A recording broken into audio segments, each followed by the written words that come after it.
os sites vão morrer. Na minha avaliação, os sites vão morrer há 10 anos. Os sites? Os sites tal como os conhecemos hoje. Sim. Porquê? Porque não vão ser a principal porta de entrada dos leitores nas notícias. Há muitas, vai haver mais. O que é que sobra? A credibilidade das notícias e a marca que as tem.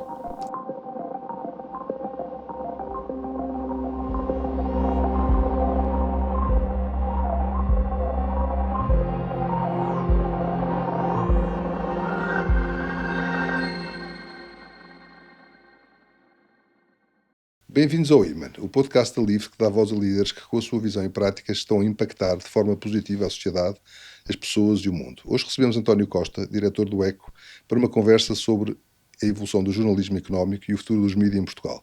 Bem-vindo, António.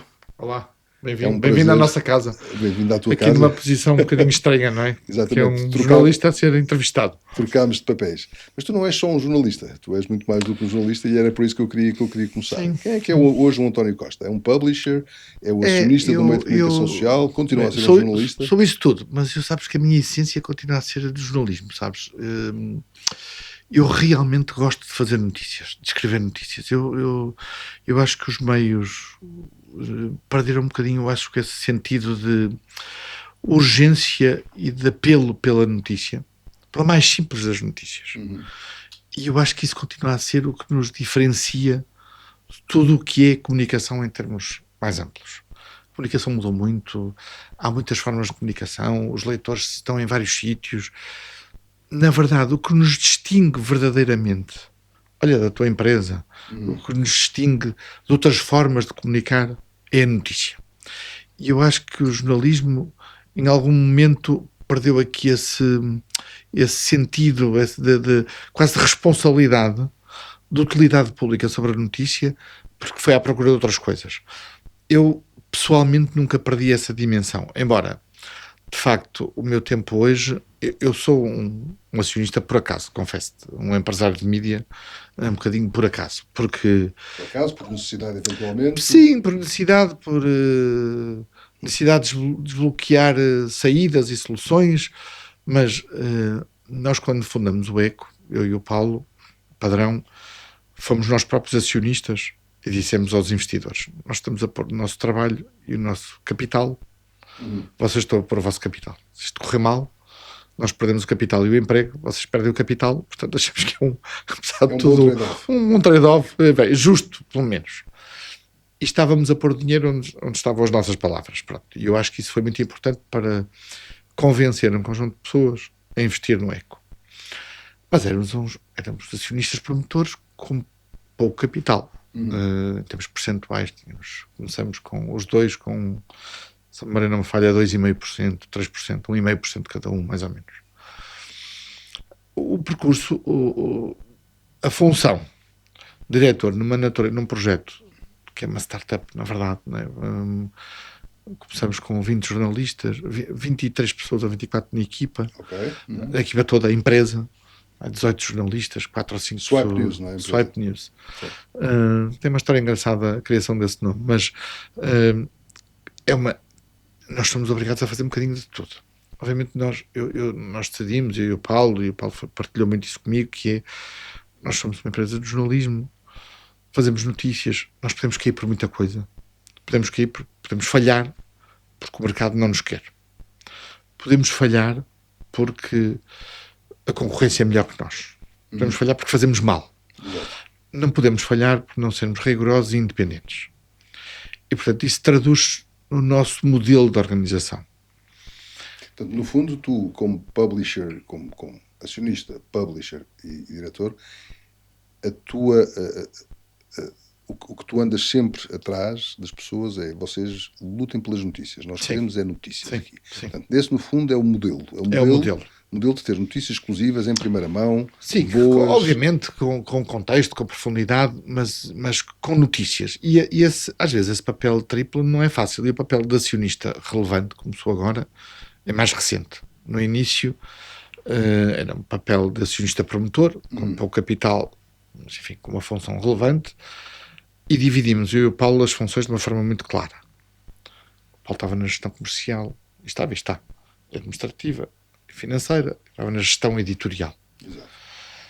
Isso permitiu-me, apesar de tudo, garantir que o meu papel como jornalista nunca deixou de ser o mais relevante do ponto de vista da minha relação diária com a equipa, que é muito próxima. Sempre estive no meio da redação, sempre muito próximo dos meus colegas, das equipas. A parte de gestão surge, digamos, como consequência natural de uma certa visão do que devia ser o ECO. O ECO nasceu como uma marca única, hoje é um universo de 10 marcas.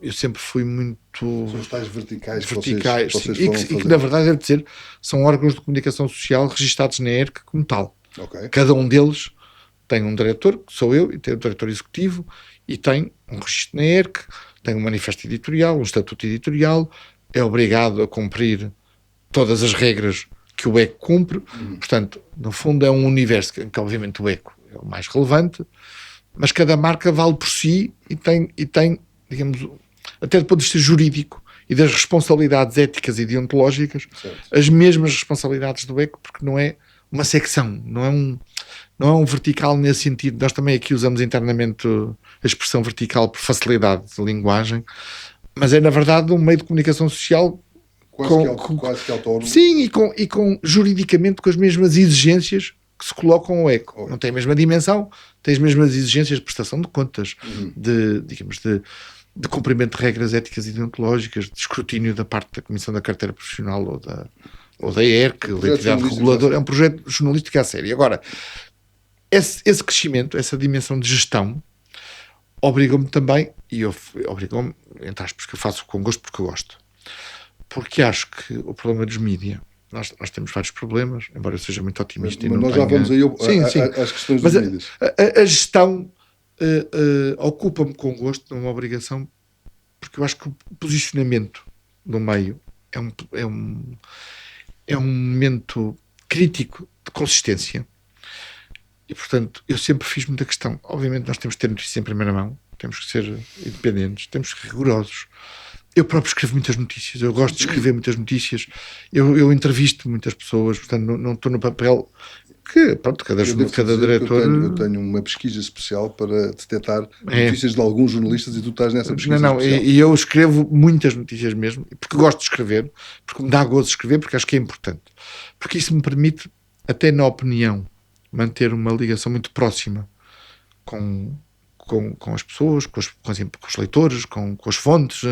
Portanto, estou sempre muito presente. É muito difícil estar 2 ou 3 dias e eu não saber o que é que se passa na realidade económica e empresarial. Porquê? Porque eu, como escrevo notícias, como escrevo a opinião diariamente, isso obriga-me a estar permanentemente atento ao que se passa. Não sou um diretor distante e muito menos um gestor distante.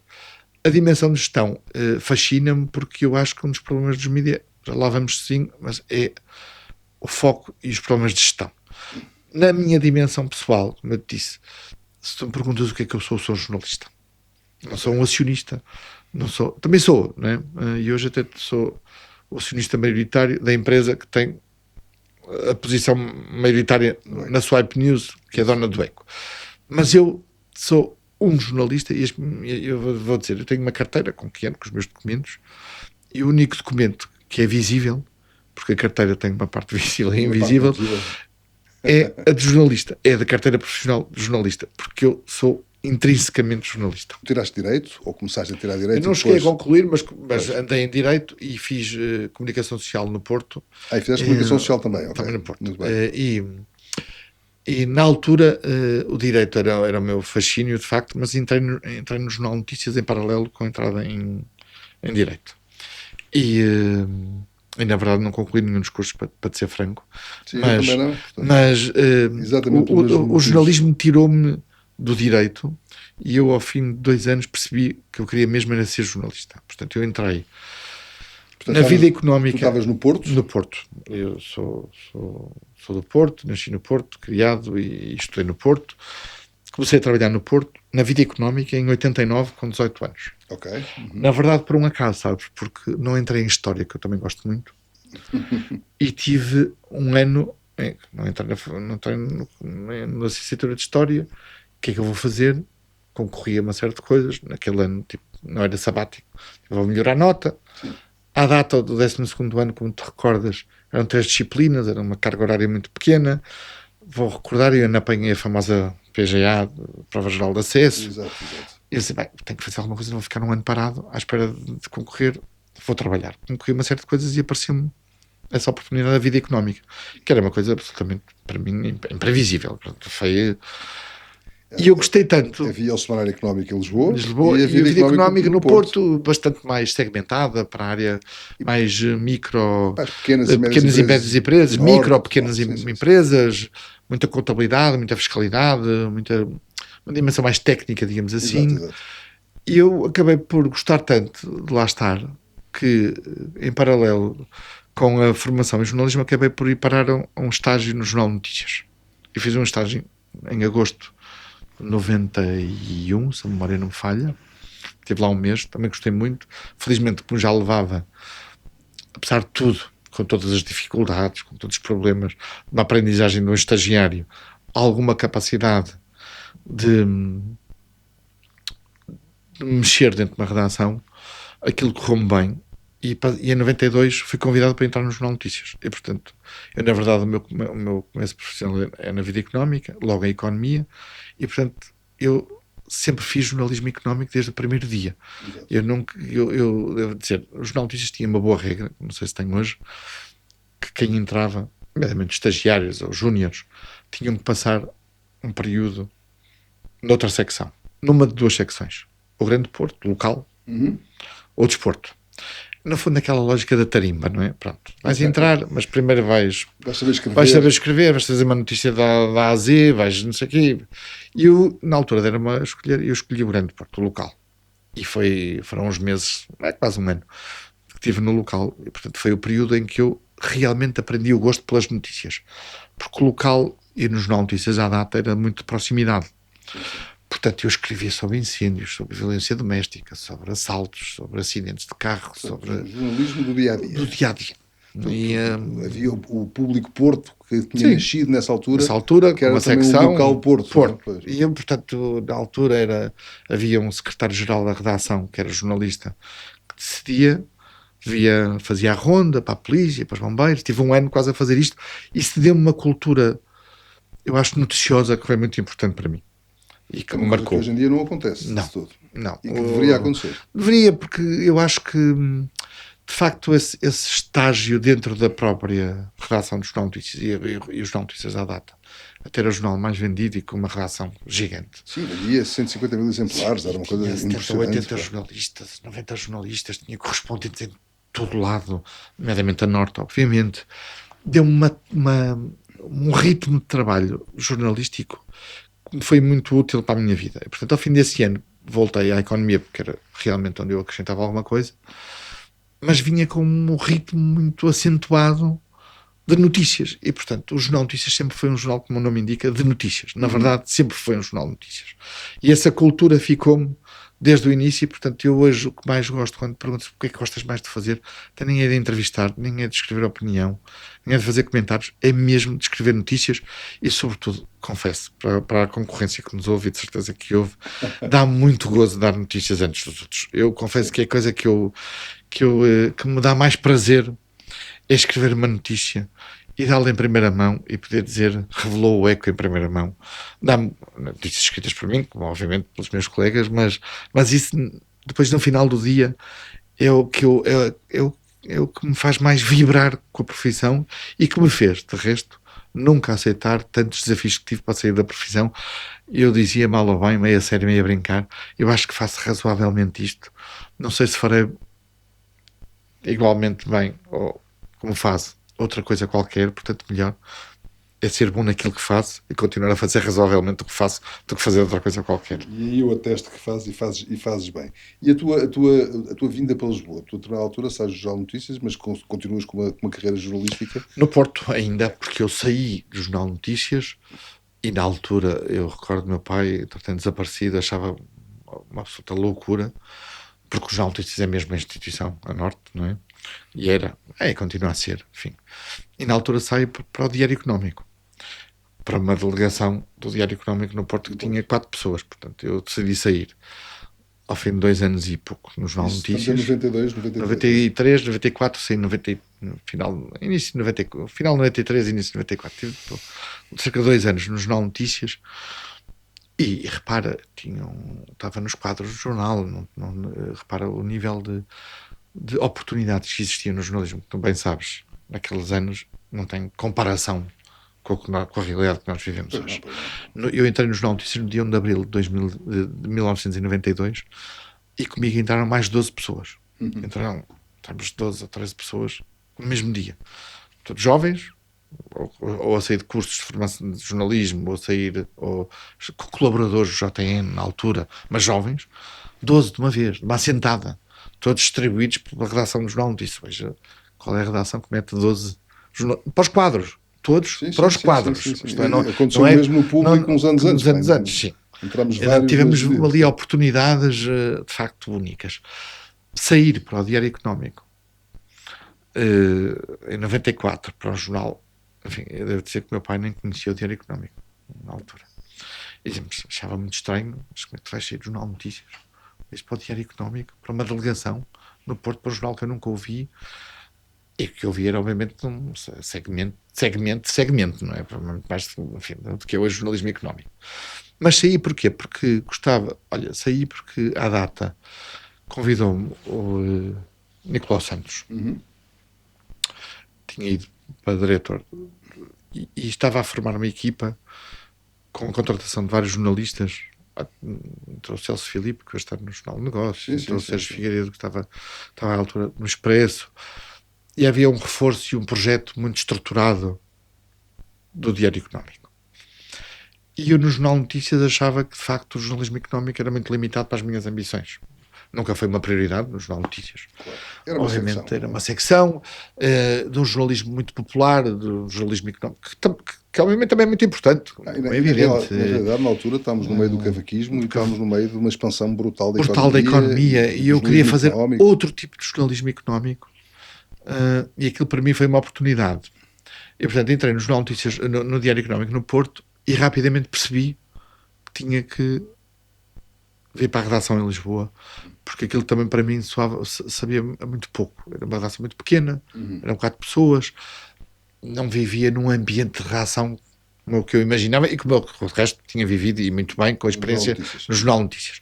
E, portanto, rapidamente vim para Lisboa e portanto foi obviamente um salto e um choque, porque a minha vida é do Porto, e portanto cheguei a Lisboa e aprendi o que era Lisboa. Conhecia mal, tinha vindo cá meio dizer vezes, enfim. E foi obviamente um choque, mas foi uma redação verdadeira nesse sentido, não é? Porque era uma redação ainda em Santa Marta. Ainda em Santa Marta. Eu estive aí 4 ou 5 meses em Santa Marta e portanto foi de facto uma experiência extraordinária aquela, apesar de tudo, com todo o amadorismo com que se fazia jornalismo naquela altura, sem as condições, porque não tinha obviamente as condições que eu tinha tido no Jornal de Notícias, que era uma grande empresa e um grande jornal, mas com aquela motivação de abrirmos jornalismo económico que estava muito pouco explorado naquela altura, não é? Estava. Foi uma experiência fantástica, de facto. E a tua carreira foi-se fazendo toda pelo Diário Económico? Sim, mas olha, eu mudei várias vezes. Eu devo dizer, hoje obviamente, eu tenho aqui no ECO 3 ou 4 jornalistas que são fundadores do ECO comigo e que cá continuam ao fim de 10 anos. Fomos perdendo jornalistas, contactando jornalistas, e eu, quando as pessoas me vêm perguntar, tenho um desafio, fui convidado, fui desafiado, o mercado, apesar de tudo, apesar dos problemas, é muito dinâmico, eu digo sempre, eu sou a última pessoa que pode dizer não mudes, não é? Porque eu mudei 8 ou 9 vezes de emprego, saindo e regressando. Eu tive no Diário Económico, ver se não me falha nenhum, estive no Semanário com o Raul Vasco como diretor, estive no Expresso com o José António Saraiva como diretor, fui fundador do Sol com o José António Saraiva como diretor, fui diretor adjunto da Lusa, uma experiência também muito interessante, muito enriquecedora, porque é um meio muito diferente, de facto. Muito diferente, um jornalismo muito diferente, sim. Muito diferente, e sendo uma empresa pública também tem esse lado, de facto, muito diferente. Portanto, voltei ao Diário Económico, como diretor, saí do Diário Económico em divergência com o acionista por opções estratégicas que na altura não queriam tomar e que infelizmente conduziram ao seu encerramento. Tive 1 ano e meio parado, enfim, a fazer jornalismo, nomeadamente na televisão, mas jornalismo mais como colunista, como comentador. E foi o período em que tive a oportunidade de fazer uma reflexão sobre o que é que faria sentido. Foi o próprio fazer, e se faria sentido lançar um novo jornal de economia digital. E foi esse período. Portanto, quando regressei ao Diário Económico, saí, voltei, saí numa condição, voltei noutra. Eu no Diário Económico fui tudo, na verdade.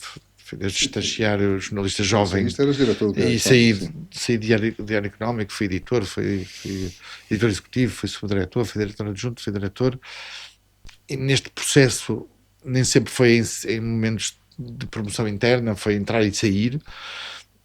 E o Diário Económico, de facto, foi a minha casa. E no fundo, uma história nesse teu marcou período muito, de sabática, diria assim, jornalística, tu começas a desenvolver aquilo que vai ser o Eco. Não é? Sim.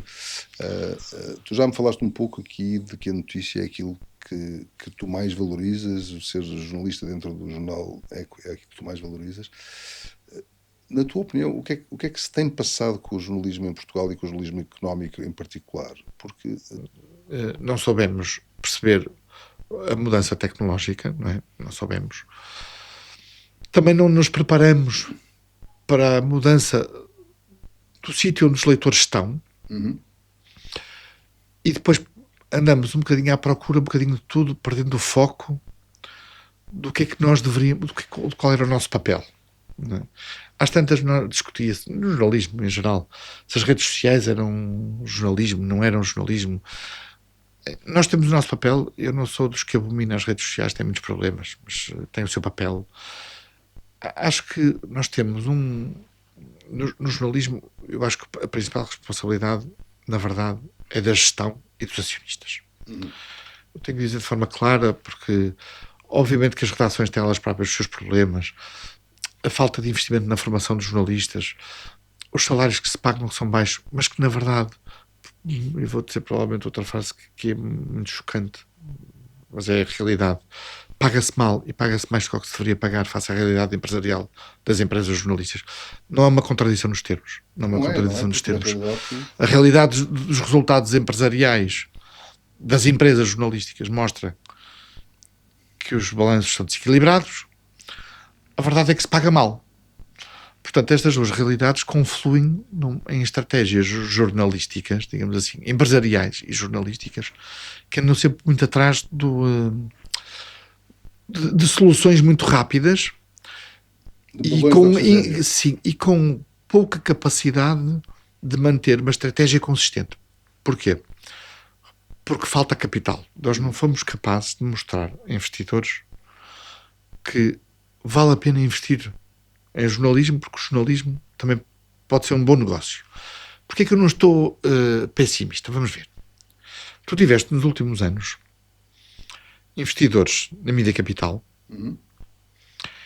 investidores na Rádio Comercial, na Bauer, investidores no Observador, investidores no Eco, investidores na Bola e agora, mais recentemente, investidores na empresa, na SIC e no Expresso. E na Cofina.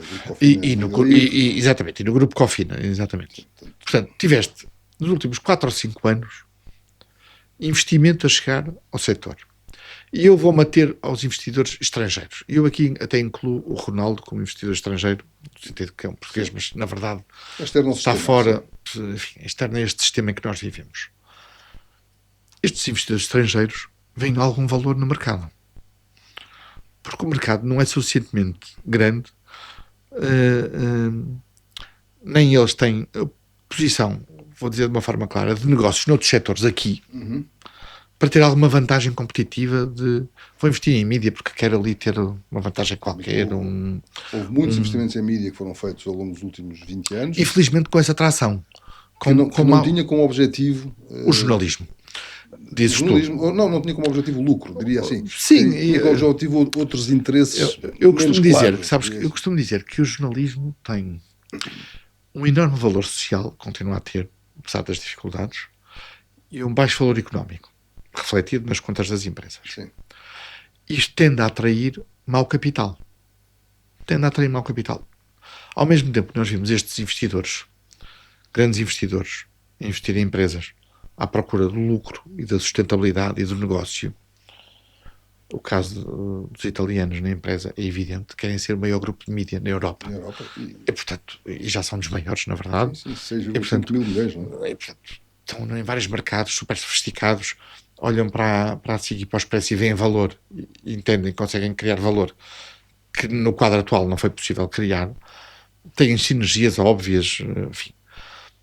Mas, em paralelo com estes negócios que veem valor, também é preciso reconhecer que vimos negócios que procuravam outros, eu ia chamar valores, mas não são valores, não é? Outra falta de valores sociais, digamos assim. Outros interesses.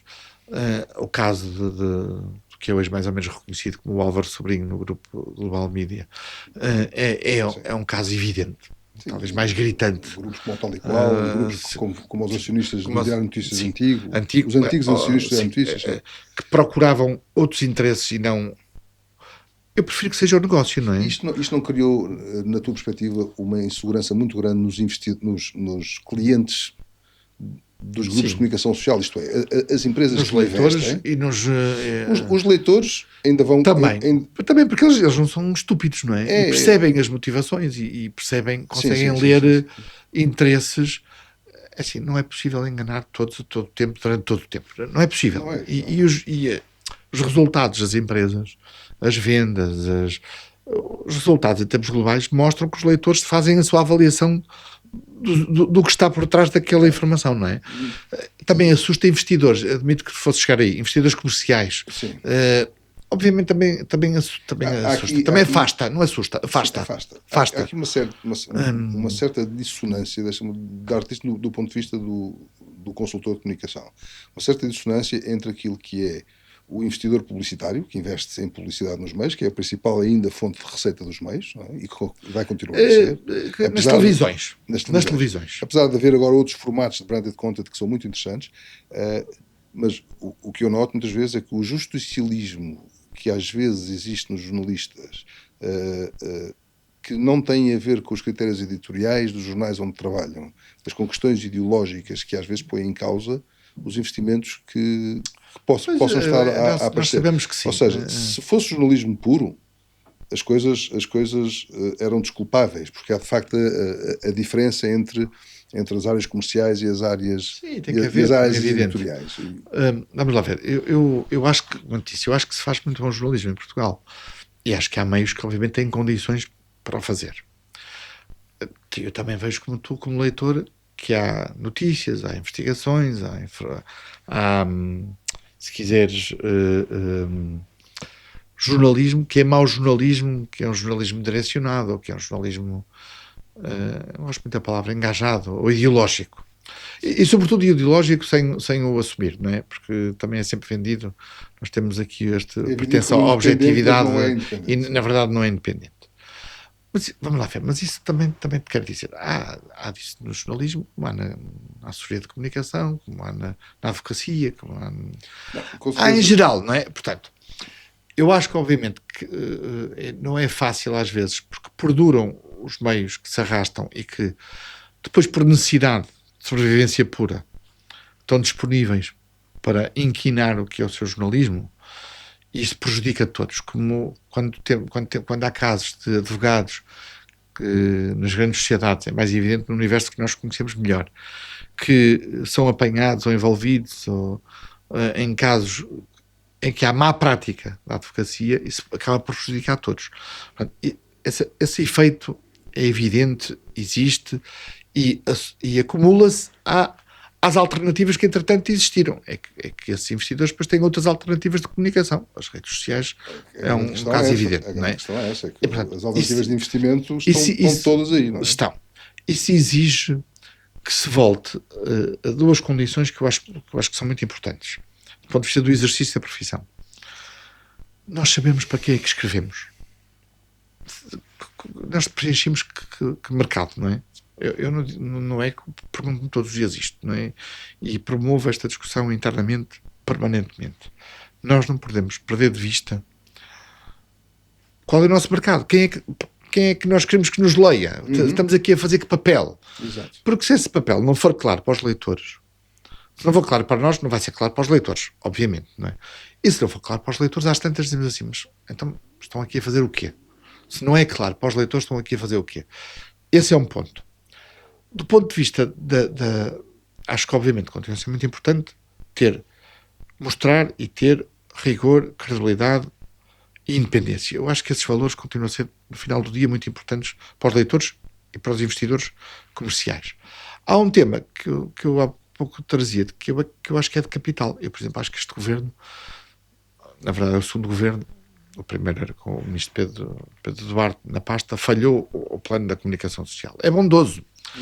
Tem aspectos importantes, obviamente, mas falhou no essencial, que é criar, se entende que o jornalismo deve ter algum tipo de apoio, eu acho que o apoio deve ser dado aos leitores ou aos investidores e não às redações, nem às direções, nem às empresas jornalísticas.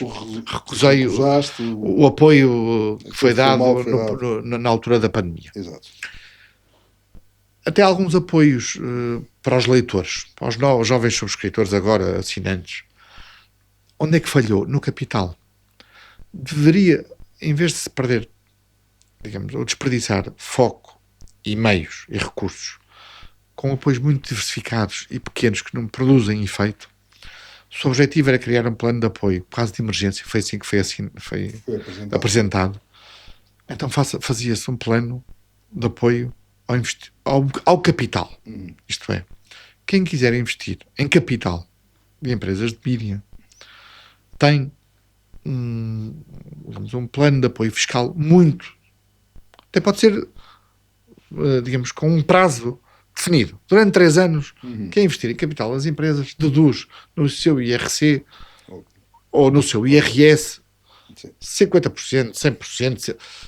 A ambição depois levaria à decisão de qual era o valor, mas era um choque fiscal de capital.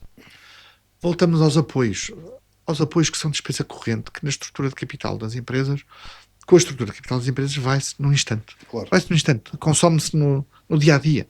Nas emergências da tesouraria, dos salários, e ao fim de 6 meses, aquele plano desapareceu e não se mudou nada.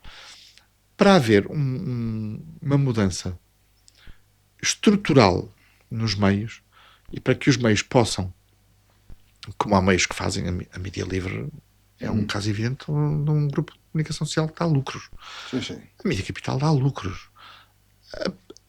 O resultado operacional da empresa é muito positivo. Obviamente nós sabemos que a empresa tem um tema, não é lateral, é central, mas que consome esses resultados operacionais, que é o peso da dívida. Mas operacionalmente há meios a conseguir libertar recursos para investir. É preciso criar um balanço. É preciso que haja num determinado momento uma capacidade de investimento em capital. Na tua perspectiva, o que se passou foi que os grupos de comunicação social demoraram muito tempo a adaptar-se à nova realidade, consumiram muito capital, entrou muito indevidamente, que hoje em dia consome também muito desse capital, e portanto, operacionalmente, os grupos bem capitalizados são viáveis do ponto de vista operacional. São absolutamente viáveis e eu estou absolutamente convicto que as marcas são as primeiras, porque eu acho que esta discussão também, ao contrário do que se passa no nosso meio jornalístico, eu fui muito crítico, por exemplo, de uma das últimas reuniões do Congresso de Jornalistas. Acho útil que se façam congressos de jornalistas, como é evidente. Mas quando se quer falar do futuro do jornalismo como modelo de negócio, eu não vejo possível discutir isso sem perguntar aos investidores comerciais o que é que esperam do papel dos meios. Exatamente.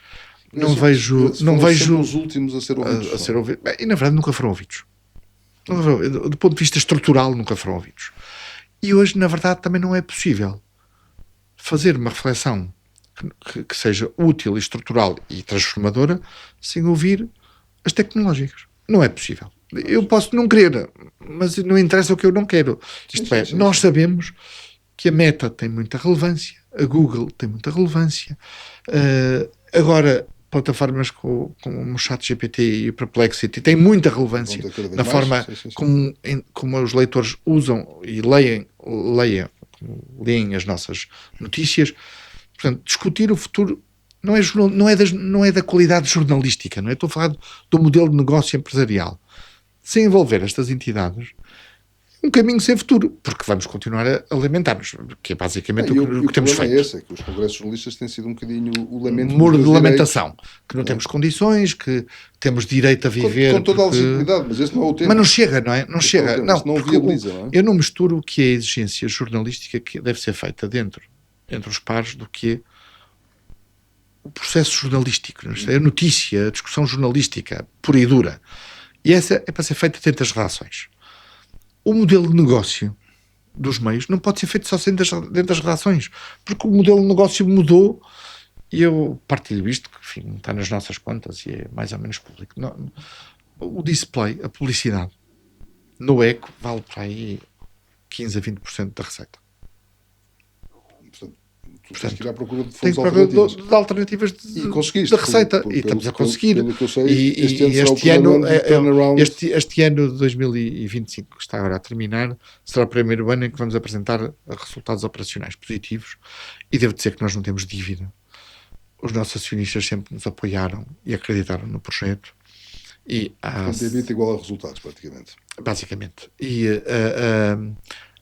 No último ano, para fazer aqui um parênteses, tornei-me eu acionista, porque desafiei 3 ou 4 acionistas a dizer: chegamos a um grau de maturidade em que temos que dar novos passos. Ou vocês, e eu estava confortável com qualquer das decisões, como é evidente, ou vocês decidem investir mais para crescer, ou vocês vendem-me a minha posição e eu vou à procura de investidores para investir. Um dos dois tem que acontecer. E eu recordo-me, aliás, faço aqui a homenagem pública ao engenheiro António Mota, que desapareceu esta semana em que estamos a gravar esta nossa conversa, porque foi o primeiro investidor do ECO. Sim, tu fizeste um artigo muito e na altura foi um dos acionistas, que eram um dos acionistas relevantes, a que perguntei isto ao próprio António Mota e ao Carlos Mota Santos, que sempre me apoiaram, e a Silvia Mota, que sempre me apoiaram desde o início, e que legitimamente chegaram a um momento em que disseram: já cumprimos o nosso papel e, portanto, podemos continuar como acionistas e continuaremos com empenhamento. Acreditamos que o investimento agora tem que vir de terceiros. E eu fui conversar com os próprios e disse-lhes: vocês ou investem e tornam-se grandes acionistas e continuamos a crescer e a fazer o nosso caminho, ou criam-me condições para eu ser acionista, para ir procurar o capital que eu entendo que é necessário para este projeto. Recordo-me que o engenheiro Mota me disse: tenho a certeza que é fazer isso. Mas quer mesmo ser acionista? Não, pense lá bem, não fale lá com a sua mulher e pense lá bem se quer mesmo ser acionista de mídia. E eu dizia-lhe, enfim, talvez com alguma ingenuidade, mas, enfim, própria de quem gosta muito da profissão e do jornalismo: se eu não acredito nisto, quem é que vai acreditar? Se eu fundei com toda uma equipa, como é evidente, mas eu e o Paulo, se fundamos este projeto, se eu estou aqui há 9 anos, 8 anos à data, quando tive essa discussão, se acredito no que estamos a fazer, e se eu não sou capaz de assumir este risco, quem é que vai assumir? Como é que eu vou convencer outros acionistas a investirem se eu próprio não assumo esse risco? Assumi esse risco, enfim, tornei-me nesse contexto o maior acionista, mas de facto há uma dimensão, como eu dizia, de investimento em capital, mas há outra dimensão de preparação, é que as empresas jornalísticas, sem perderem o seu lado editorial, deviam ter-se tornado também empresas tecnológicas. Sim. E não se tornaram empresas tecnológicas. O mundo mudou, a tecnologia atravessou-nos. É essa a diferenciação que o ECO quer fazer? Sim, também, porque eu sou muito... Eu vou a muitos congressos internacionais de jornalismo, onde conheci, desde a fundação do ECO, onde conheci desde startups de jornalismo, que nasceram com um rácio de developers para jornalistas de 2 para 1, 2 jornalistas a um developer, que é uma coisa brutal, não é? É uma coisa brutal. Outras realidades, como os grandes jornais internacionais, que obviamente têm uma escala de investimento em tecnologia que é avassaladora também. E percebi, desde muito cedo, que há capital disponível para investir em mídia, desde que os mídia também se saibam apresentar como empresas de tecnologia. Claro. Não é tecnologia na notícia, embora também possa haver. Também lá vamos chegar, mas tecnologia no que é a forma como nós a produzimos, as ferramentas que utilizamos. E isso abre muito mais mundo de capital. Saber onde é que está o teu leitor, o que é que ele consome todos os dias, como é que chegamos lá? Como é que chegamos lá? Chegamos lá. E depois, que ferramentas é que usamos? A tecnologia é crítica. Eu hoje sou dos mais velhos da redação. A redação, enfim, uma redação relativamente jovem. Acontece com quem está há 30 anos na profissão. Exato. Éramos os mais novos, passamos os mais velhos.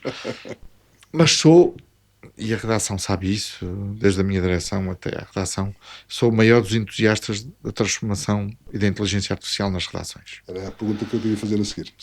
Não concordo nada com esta ideia de que desgraça que vem a inteligência artificial que nos faz perder os empregos. Pelo contrário, aliás, produtividade acho até bastante pobre essa reflexão. Mas acho que é preciso criar uma cultura de utilização da inteligência artificial nas redações. Isto não é uma coisa, também não vou dizer que é uma coisa simples, acho que há algumas condições, mas acho que a inteligência artificial permite-nos, acho que há duas razões para a resistência. Um sentimento de culpa sobre a utilização da inteligência artificial.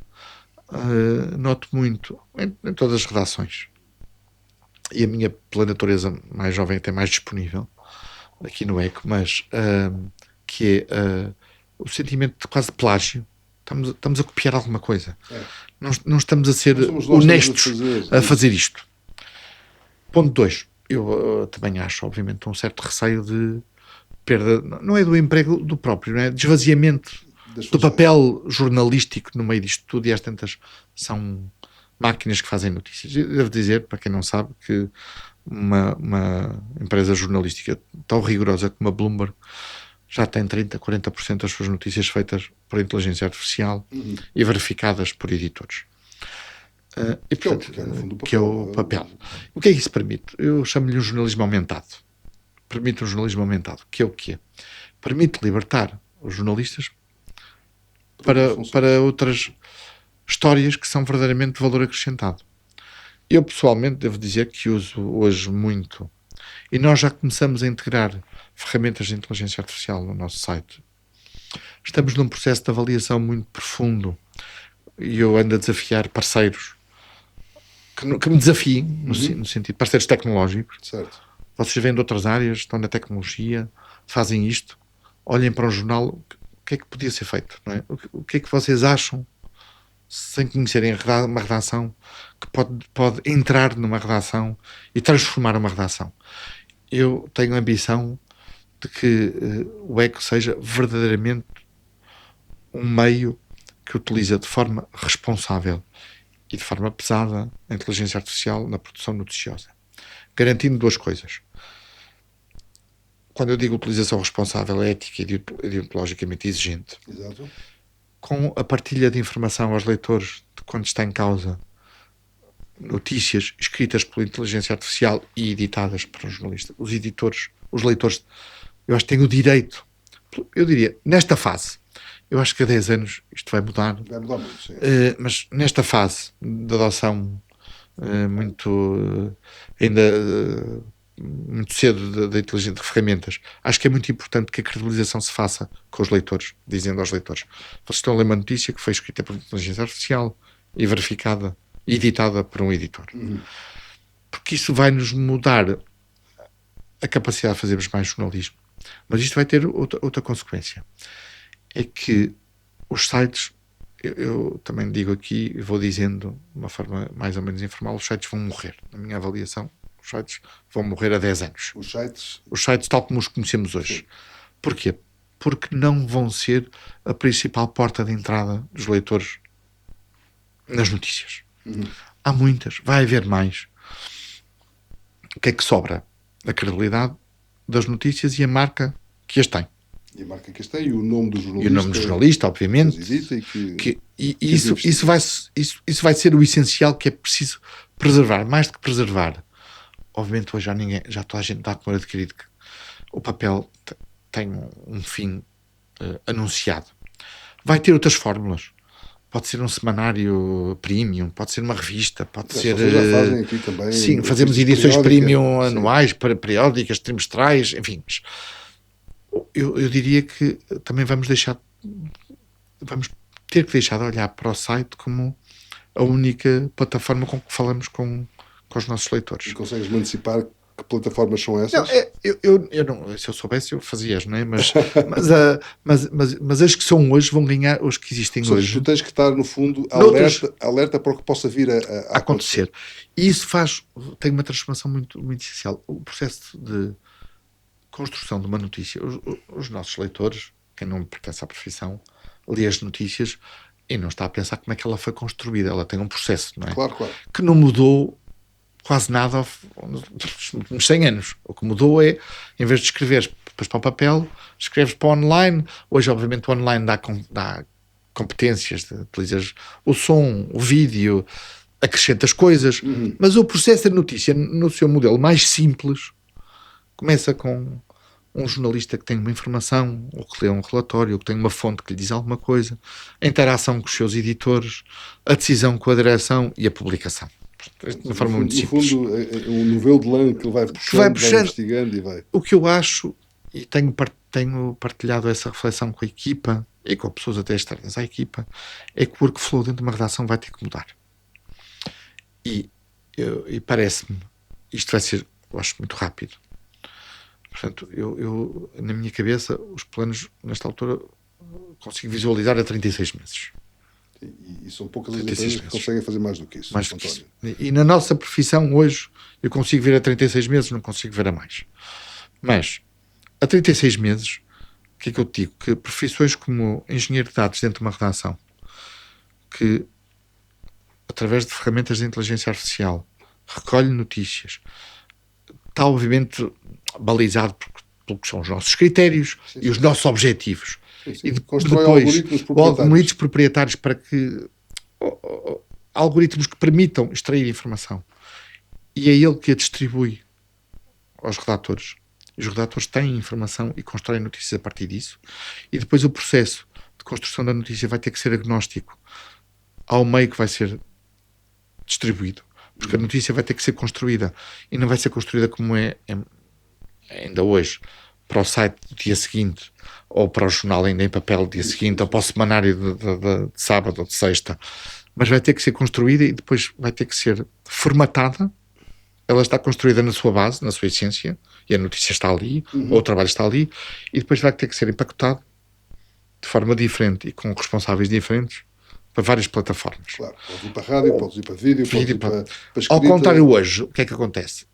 Escreve-se para o papel ou escreve-se para o site, no Eco, e depois há subprodutos que distribuem o que foi feito pensado para um site. Exato. Vamos meter nas redes sociais, vamos fazer uma coisa, não sei, vamos fazer um vídeo sobre isto, vamos partilhar no YouTube aqui uma coisa qualquer, e eu acho que isso vai ter que mudar. E na prática tu vais começar a escrever para humanos, que é o que tu já fazes, vais passar a ter que escrever para máquinas para te ler os algoritmos. Sabes e para que, por exemplo, simplificarem. Das análises que temos feito, mas nós temos investido na discussão interna nos últimos, talvez, 6 meses, 3 a 6 meses, e eu próprio há um ano. Uma discussão, nós, quando entramos nos sites, começamos a pensar quais são as palavras-chave que levam a que as notícias tenham um algoritmo melhor para sermos mais lidas, porque no final do dia nós queremos que as notícias sejam lidas, não é? Claro. Cumprindo, obviamente, não me canso de eu dizer, porque tenho essa obrigação. Regras éticas e deontológicas, os títulos não podem ser só catchy e apelativos, porque sim, têm que ser rigorosos e não podem mentir só para ter mais notícia, pronto. Mas estou a dar isso como pressuposto de base. Tens que entrar no SEO, tens que entrar no GEO. Mas o SEO, por exemplo, de um Google é muito diferente do SEO de uma plataforma como Perplexity. Como é que começar a escrever para máquinas que vão valorizar aquela informação, vão partilhar aquela informação de outra forma, não é? Porque se tu tens mais descodificadores, e nós no ECO estamos a investir muito em descodificadores, porque sabemos que o SEO de plataformas de inteligência artificial valoriza muito mais isso. Porque é preciso em cada frase acrescentar contexto, porque o OpenAI, o Perplexity, o Claude, o Gemini, todas essas ferramentas que hoje são muito usadas valorizam contexto, e quando fazem a sua busca valorizam as notícias onde está o nome, está a função, está o que ela fez, o que aquele gestor fez, ou o que aquela empresa fez. Isso vai ter que ser incorporado. Não é uma fórmula, não é uma coisa normal que se faça hoje. Não se faz. E vai ter que se passar a fazer. Exato. Com muito mais intensidade e de uma forma e com processo. Porque o problema é, até podes fazer uma notícia ou outra. O problema é que tens que criar um processo da redação para que isso seja permanente, estruturado, pensado e natural. E que o fluxo seja natural. Isto vai ser uma transformação, eu acho que brutal. A frase não é minha, não sei se é do Sam Altman, se é do homem da Nvidia, que é: quem perder esta janela dos próximos 2 a 3 anos vai ficar 10 anos atrasado em relação aos outros todos. Aos que entram e que estão a adotar e estão a envolver-se em todos os negócios. Ele estava a falar de mídia, mas eu falo de mídia. E eu sinto que há um trabalho, a tecnologia é muito importante, as ferramentas, mas de facto não é o mais importante. É a organização das pessoas e o fluxo de trabalho que se vai fazer. Dito isto tudo, eu continuo a acreditar que é possível ganhar dinheiro com o jornalismo. Que é uma parte importante do processo. É uma parte importante do processo, eu diria fundamental. Por as coisas assim, que as empresas jornalistas sejam sustentáveis por si, sem necessidade de irem recebendo fundos dos seus acionistas, ou cortando. E, portanto, estamos a entrar no 10º aniversário do ECO. Isso, era o que eu te ia perguntar. Tu começaste esta conversa a dizer que és um otimista. Sou muito otimista. Pelo decorrer da conversa, eu acho que tens todas as razões para continuar a ser otimista. Sim, vamos ver, temos que continuar a trabalhar muito. Vamos como os treinadores de futebol, vamos continuar a trabalhar todos os dias para treinar bem e para fazer um bom jogo ao fim de semana. Eu estou muito contente com a equipa que tenho. Acho que temos uma ótima equipa, uma grande equipa de jornalismo. Tu tens uma grande direção. Uma coisa muito interessante, que foste fazer o cherry picking dos bons jornalistas. Sim. A todos os projetos que não funcionaram, não é? Fomos criando esta lógica de marcas e de comunidades. Eu acredito muito que o nosso modelo de crescimento vai passar por aí, continuar a passar por aí. Acabamos de lançar o E-Radar, que é uma marca, um jornal que se dedica à economia da defesa. Exatamente. Da aeronáutica, do espaço. Exatamente. Temos outras, foi o último que criamos. Temos mais uma ou duas ideias para o ano 2026. Queremos entrar no áudio com muita força em 2026. Muita força. Exige investimento em infraestrutura, digamos assim. Nós já temos este estúdio onde aqui estás, que nos mudou a vida, porque nós organizamos mais de 120 eventos por ano. E seguramente metade a 2/3 é feito aqui, neste espaço, diariamente. Este espaço que nos parecia grande há 3 anos, ainda não fez 3 anos, vai fazer 3 anos em maio, março, abril do próximo ano. Parecia-nos enorme, hoje já está em overbooking. Nós temos todos os dias coisas a acontecer aqui. Temos que investir em infraestrutura de áudio. Veremos o que é que essa dimensão de braço de áudio nos acrescentará. Mas diria, entre as marcas, o áudio e a inteligência artificial, está o ano de 2026 e o 10º aniversário. Quero-te dar muitas felicidades pelo 10º aniversário. Obrigado. Nós já vamos em 30, portanto estás a ver. Espero lá chegar. Mas muitas felicidades, e eu espero que tu sejas um exemplo do que os outros grupos de mídia vão ter que fazer. Olha, pelo menos que seja no otimismo de que é possível fazer bem. É possível fazer bem e com sustentabilidade. Obrigado, António. Obrigado, Salvador.